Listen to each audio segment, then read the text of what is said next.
Comment être plus heureux tout de suite? En fait, je me suis rendu compte au fil des années que j'avais développé plusieurs activités qui ont eu beaucoup de succès, mais que j'étais quand même frustré. C'est-à-dire que j'avais toujours l'impression que l'horizon se situait encore très très loin, que mes grands objectifs que je voulais atteindre, il me restait encore beaucoup de temps avant d'y arriver, et qu'en attendant, j'étais coincé, j'avançais trop lentement. Je faisais des choses formidables, mais j'avais toujours l'impression d'avancer trop lentement. Et ce phénomène s'est arrêté quand j'ai découvert Dan Sullivan. Dan Sullivan est un coach dont je vous ai déjà parlé dans une précédente vidéo. Je vous ai mentionné ce livre, le 25 Year Framework, donc le modèle des 25 ans de Dan Sullivan. J'ai expliqué le concept parce que le livre est en anglais, il n'est pas traduit en français, mais j'ai expliqué tout le concept dans ma précédente vidéo, donc allez la voir si vous le voulez. Mais en fait, il y a quelque chose qui est mentionné rapidement dans ce livre et que j'aimerais développer aujourd'hui pour vous permettre de tirer un petit peu plus de bonheur de votre vie d'entrepreneur dès maintenant. Ce concept qui est expliqué dans le 25 Year Framework, c'est le concept de ce qu'il appelle le fossé et le progrès. Et il le développe dans un autre de ses livres que j'ai lu après. Mais en fait, l'idée est si simple qu'une fois qu'on l'a comprise, on se dit oui, pourquoi je n'y avais pas pensé avant? Et surtout, on se sent mieux une fois qu'on l'a assimilé. L'idée est la suivante. Trop souvent, en tant qu'entrepreneur, on a tendance en fait à se fixer des objectifs très élevés, que je vais appeler notre horizon. Et notre horizon, par définition, il est très loin. Notre horizon aussi, par définition, il est inatteignable. Autrement dit, parce que dès qu'on atteint une tranche de notre objectif, on fixe un objectif encore plus lointain, on n'arrivera jamais à cet horizon parce qu'à mesure qu'on continue d'avancer, on aura déjà choisi un autre horizon.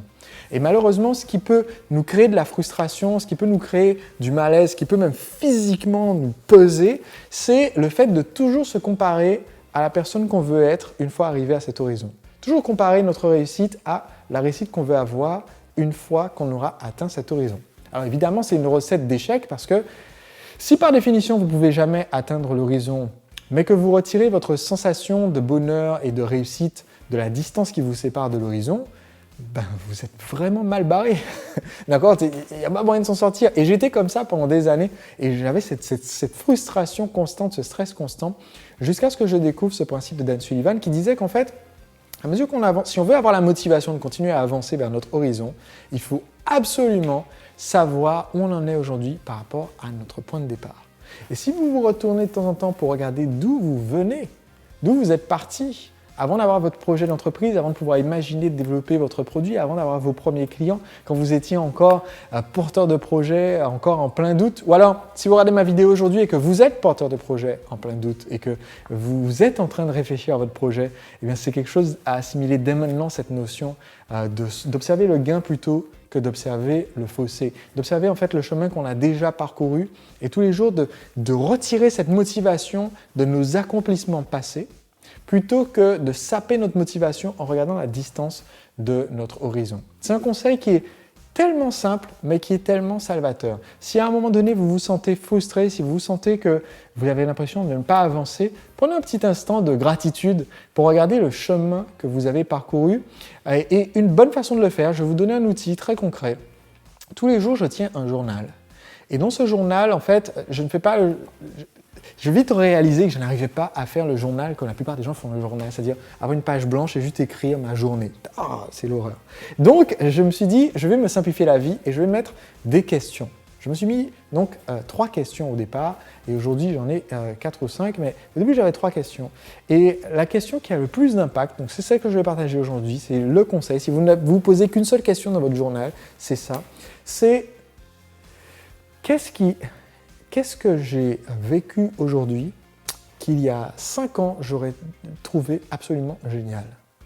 Parce qu'aujourd'hui, il y a tellement de petites choses, de petits détails de mon quotidien qui auraient été inimaginables pour moi il y a exactement 5 ans.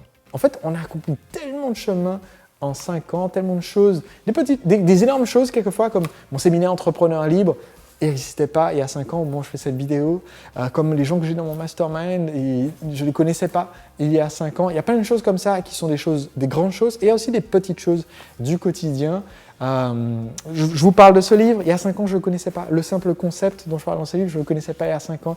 Des petites choses du quotidien, mon petit déjeuner n'était pas le même, je ne faisais pas de méditation il y a 5 ans. Et pourtant, c'est ces petites choses qui peuvent changer votre vie. Et si vous prenez le temps tous les jours de juste, si jamais vous ressentez dans une situation de frustration, de gêne ou de tristesse par rapport au chemin qui vous reste encore à parcourir, juste se poser la question en fait, qu'est-ce qu'il y a dans ma vie d'aujourd'hui qu'il y a 5 ans j'aurais trouvé vraiment génial. Et cette gratitude, si vous la faites quotidiennement, va vous donner un plus grand calme, une plus grande patience et vous aider à avancer avec plus de motivation vers vos objectifs. Et si vous pouviez, vous aussi, devenir un entrepreneur libre. Mon entreprise réalise environ 1 million d'euros de chiffre d'affaires par an et je la gère en travaillant seulement un jour par semaine, le jeudi. Comment est-ce que vous pourriez, vous aussi, avoir un système marketing qui vend vos produits et services en automatique sans votre présence constante? C'est ce que j'explique dans ce livre, Le secret des entrepreneurs libres. Vous allez y découvrir les techniques utilisées par mes clients dans 25 secteurs d'activité différents et vous pouvez en ce moment recevoir le livre et le lire et décider seulement après si vous souhaitez le payer. Allez sur entrepreneurlibre.com/livre afin de le recevoir, le lire et me dire si vous pensez qu'il en vaut le prix. Plus de 15 000 entrepreneurs en ont déjà profité et j'aimerais que ça soit votre tour. Donc entrepreneurlibre.com/livre.